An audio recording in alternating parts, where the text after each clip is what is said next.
terminando. Ok. ¿Qué tal el examen? ¿Cosas que conocía o no cosas que no conocía? Ok. Yo soy Ricardo Jaramillo, mucho gusto. Yo soy cirujano cardiotorácico, vascular y cirujano robótico torácico. Vamos a hablar de un órgano muy importante en toda su anatomía, su revisión, la patología que comprende y el manejo que este hace. Hay un puntero.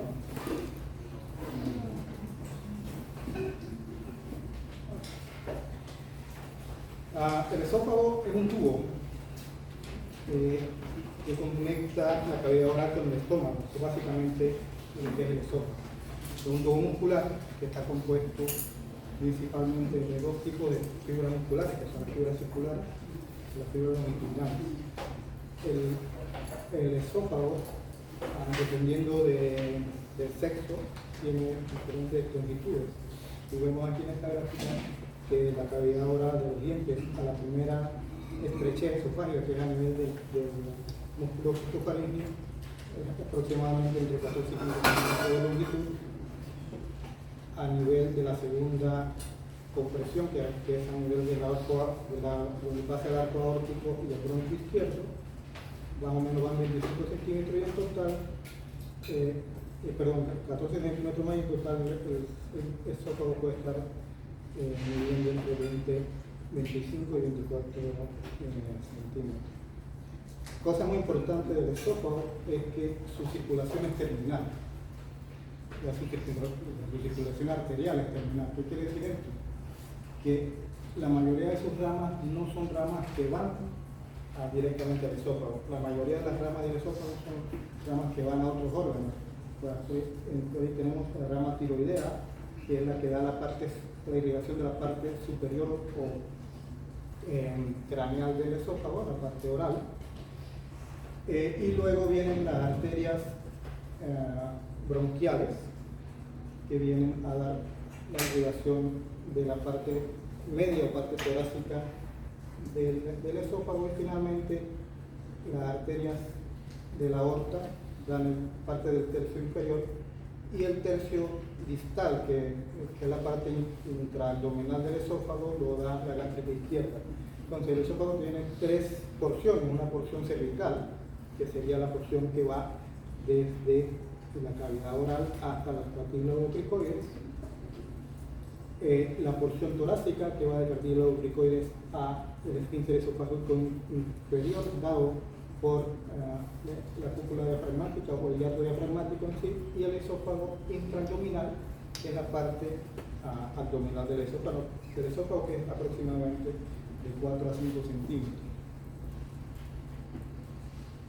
Aquí en esta imagen lo que vemos son las compresiones. Esto es un esofagograma, que es un estudio con medio de contraste, trago de bario, en donde el paciente es puesto a tragar bario con un medio de contraste, y vemos radiografías estáticas del paciente, donde vamos a ver las compresiones que estuvimos hablando. La primera compresión, la compresión a nivel del cricoides; la segunda compresión, la compresión a nivel del arco aórtico y el bronquio izquierdo. Y luego finalmente la entrada al abdomen, donde es comprimido en el esfínter esofágico inferior, es comprimido por el diafragma. Entonces, aquí lo importante de esta diapositiva es ver cuál es la histología del esófago. La mucosa esofágica está compuesta de epitelio plano estratificado no queratinizado, y la unión gastroesofágica, esta línea que está aquí, es la que divide la parte del esófago del estómago y el epitelio. Aquí hay un epitelio de transición entre el epitelio plano estratificado y el epitelio cilíndrico del estómago. ¿Por qué es importante esto? ¿Por qué es importante saber esto? ¿Y por qué es importante la función del esfínter esofágico inferior? Porque el epitelio del esófago, aunque es plano, no es un epitelio que está hecho, o su función no está no permite que al estar en contacto con los jugos gástricos pueda mantener su integridad. Entonces, la integridad del esfínter esofágico inferior hace, o una de sus funciones es evitar el reflujo de contenido gástrico y el reflujo de líquidos gástricos que vayan a erosionar el esófago. Aquí vemos el mediastino. El mediastino se divide en tres áreas, lo vieron en anatomía. Tenemos el mediastino anterior superior, el mediastino medio y el mediastino posterior. El esófago está en el mediastino posterior y es muy importante saber esto porque el área del mediastino posterior es el área donde hay menos vascularización del tórax. Por lo tanto, cualquier infección que vaya al mediastino es de gran peligro para el paciente y corre en peligro su vida, por lo cual cualquier infección que creamos que va a interesar al mediastino debemos considerarlo como una urgencia absoluta. Aquí vamos a ver nuevamente las partes anatómicas y lo importante de estas tres slides es primero saber que la inervación del esófago está dado por los nervios vagos que se unen formando un plexo nervioso que es el que va a dar la función de la función de dilución del esófago. Inicialmente, si ven acá, tenemos la orofaringe que está dada por los músculos faringeos, constrictor superior, medio, inferior de la faringe. Aquí vemos el músculo cricofaringeo y si logran ver, aquí hay un espacio entre los músculos constrictores de la faringe y el cricofaringeo. Ese es un triángulo que hay una debilidad esofágica en ese triángulo y ahí es donde se forman los divertículos de Semper, que son los divertículos más comunes del esófago. Si ven aquí este otro slide, vemos parte de la irrigación del esófago que comparte la tráquea, comparte la membrana que divide el esófago y la tráquea, y aquí tenemos una gran cantidad de circulación terminal.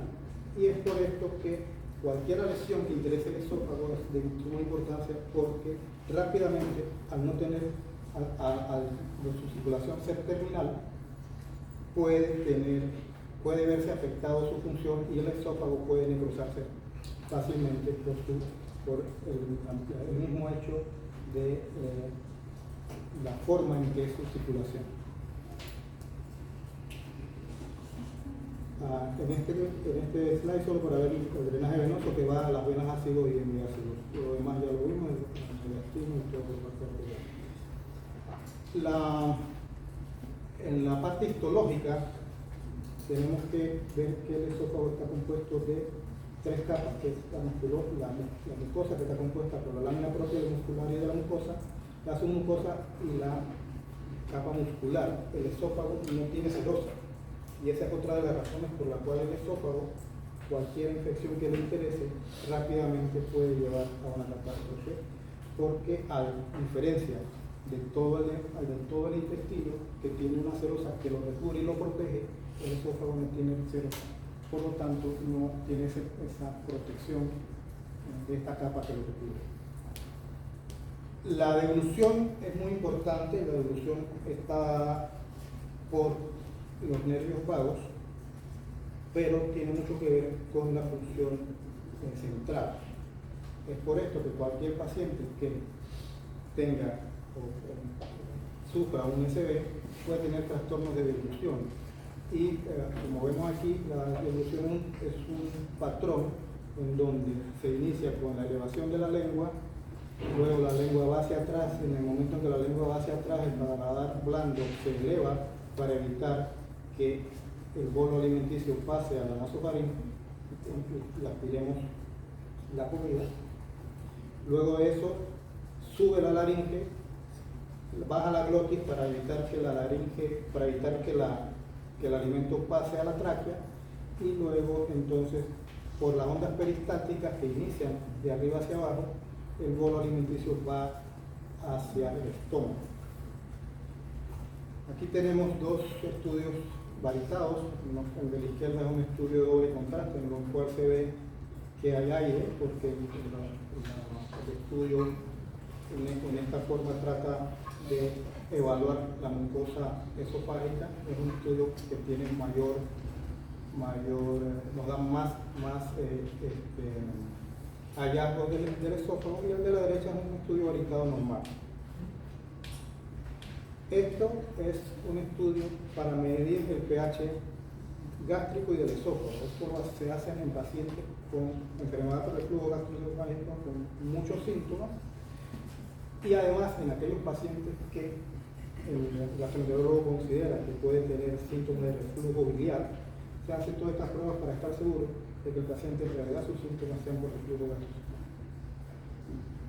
La manometría esofágica es otro de los estudios que se utilizan para la función esofágica, y la manometría esofágica lo que hace es evaluar la onda peristáltica del esófago, cómo es esta onda peristáltica y cómo funciona, y esto diagnostica diferentes patologías de acuerdo a cómo se encuentra. La endoscopía o la esofagoscopía, vemos con un endoscopio del esófago por dentro. En esta imagen, que la vamos a ver más adelante, vamos a ver que son las diferentes imágenes que se pueden ver en un esófago en el cual hay enfermedad por reflujo gastroesofágico de diferentes etapas de esta enfermedad. Vamos a hablar de los trastornos motores del esófago. Y vamos específicamente a hablar de 4 de ellos: la acalasia, el espasmo difuso del esófago, el esófago cascanueces, o llamado también martillo reumático, y la esclerodermia, que aunque no es un trastorno primario, es un trastorno importante. La acalasia es un trastorno poco frecuente, pero aunque es un poco frecuente, el trastorno de motilidad esofágica primaria más común, y se debe principalmente en realidad a 2 factores. Uno, al hecho de que hay una incapacidad de relajación del esfínter esofágico inferior, y si tenemos una incapacidad para que el esfínter esofágico inferior se relaje, las ondas peristálticas continúan, lo que va a ocurrir es que va a haber una dilatación progresiva del esófago. Pero también ocurre en esta patología que hay una pérdida efectiva de la peristalsis del cuerpo del esófago, porque hay un problema con la inervación. Hay alteración de los ganglios de flexo de Auerbach, y entonces este problema de inervación hace que la peristalsis esté trastornada, y esa sumatoria de trastorno peristáltico y la estenosis, o digamos la incapacidad de relajación del esfínter esofágico inferior, hace que con el tiempo el esófago se dilate y ocurra esto que vemos en la diapositiva, que es el diagnóstico típico en un esofagograma de la acalasia, en donde se ve que en la parte inferior no vemos el estómago, vemos un pico de pájaro que se llama, que es la parte final del esófago, donde está el esfínter esofágico inferior totalmente contraído y el esófago dilatado aproximadamente.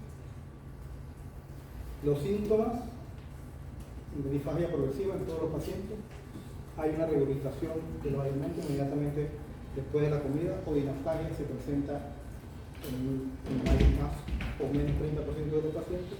Hay generalmente neumonía o bronconeumonía por aspiración, porque todos estos alimentos, al no pasar al estómago, una parte de ellos, y en pacientes que tengan problemas importantes de deglución, pueden ser broncoaspirados, y en algunos de ellos puede haber dolor torácico, y debido a los espasmos que pueden resultar de esta contractilidad esofágica en contra de un esfínter totalmente cerrado. Los estudios diagnósticos de la acalasia, en realidad el estudio diagnóstico es el estudio esofagograma con vario, en donde se ve la imagen de la derecha, que es un estudio típico, pero se puede ver en algunos pacientes, digamos que hasta un 20 a 25% de los pacientes en la radiografía de tórax podemos ver un esófago dilatado,